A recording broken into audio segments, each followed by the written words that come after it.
Griffin. Off the mark, rebound Durant. Down to 10 seconds left. Harden back to Durant. Guarded by Holiday. Durant for three. Comes up with an air ball with 3/10 of a second remaining. And the Milwaukee Bucks with the 113-111 lead. And that's just fatigue right there. You got to admire Durant going for the win. Had the smaller defender on him, Holiday, who got into his space.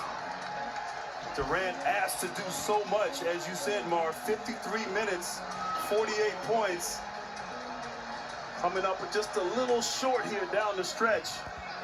But you had the ball in the right player's hands. He just could not come through. But the Bucks, you got to tip your hat. They have made the decisions, the right plays, executing, not being afraid of the moment, and stepping up here big on the road, giving themselves a chance here with 0.3 seconds left. I mean, you know anything can happen, but it looks like it's pretty secure for the Bucks. So a happy group of Bucks called the timeout. They're over at their bench and now making their way back onto the court with 3/10 of a second remaining.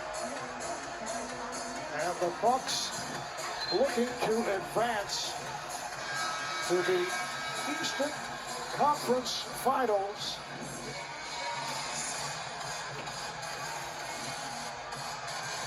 And I'll tell you what, Marv, the way both teams have played, the Bucks, adversity, not playing well, Game 5. Nets undermanned. Both teams deserve to advance. It's been fantastic effort. It's been a joy to watch and cover with you. All right, here's Giannis looping one to Lopez, and that'll do it. The Bucks beat the Nets in 7. They do it in overtime. They're headed to the Eastern Conference Final, where they'll take on the winner between the Sixers and the Hawks, who will play Game 7 tomorrow night in Philadelphia. For the Bucks, their first ever rule of foul will be reviewed to determine if it happened prior to the expiration of the game. After losing their previous 6.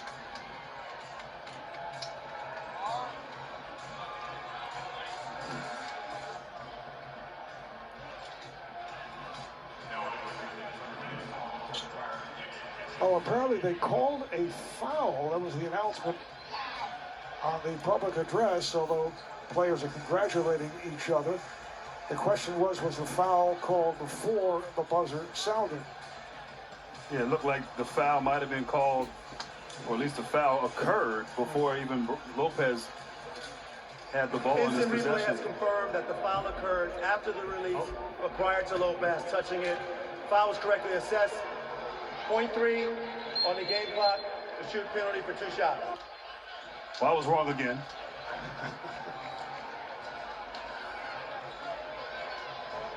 So the Bucks, following an excellent regular season, finishing as the 3rd seed in the East, advance to the conference final. And Durant and Lopez coming together. Lopez congratulated by Durant, and Lopez is wondering what's going on as he's sent to the foul line, and he will take the 2 shots. Looking for the basketball. Not entirely sure what happened there, but just a fantastic game. Both teams leaving it out there. Durant was incredible. Harden hurt, giving it all out there, playing for the Nets. High expectations for this ball club, this franchise. Injuries came at the wrong time, but the Bucks, they've lost 2 years in a row, Marv, here in the second round. Finally got over that hurdle.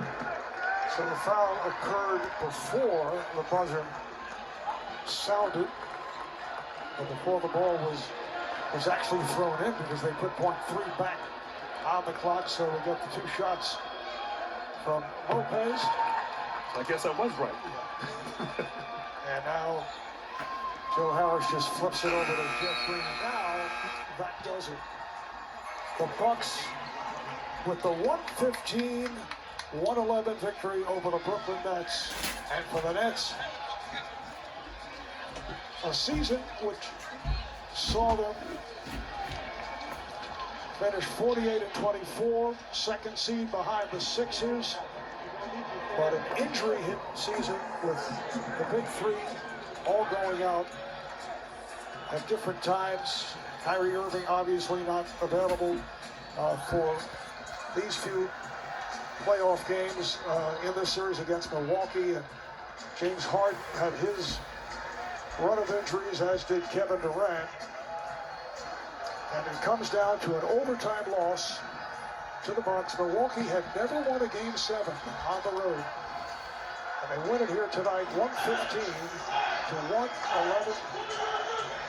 And advance to the conference final after several disappointing postseason experiences. Yeah, no question, Marv. Several. They finally got over the hump. They beat a talented Brooklyn team and advancing on to the conference finals. This team fortunate to get out of here with the win in this Game 7, Marv. Durant with 48 points. Giannis with 40, and he is with our Jared Greenberg. All right, Marv. Well, Giannis, a couple of days ago, you called Kevin Durant the best player in the world. This was an epic battle. Take us through it. I said a couple of days ago, he's the best player in the world. He's still the best player in the world. And we know coming into this series that we had to do it as a team. We know we had to guard him as a team. We had to defend the whole team as a team. We had to play offensively as a team, and that's what we did. We kept our composure throughout the whole series. We were down 2-0. We were able to go back home, take care of business, and come back, lose a game by being up 15-17, and then against Game 7. We were able to come here, play hard, compete each possession, guard KD, James Harden as a team, and we were able to get the win. Obviously, we know how hard you play every single game. We saw you take, it looked like it took a physical toll on you. How physically exhausting was this series for you? It was definitely exhausting, but it's worth it. It's going to hurt a little bit if you want to be great, and I know that. But at the end of the day, it was Game 7 on the road. We had to give everything we had. We know we're going to be tired after the game, but at the end of the day, we gave ourselves a chance to be in a position to win the game. We won the game, so we're going to be able to rest tomorrow and see who we're going to play, Atlanta, Philly, and take care of business and play good basketball then too. Yeah, the 3 days off, probably welcome news for you. Yeah, great news. All right, thanks, Giannis. Congratulations. Thank you, guys. Marv?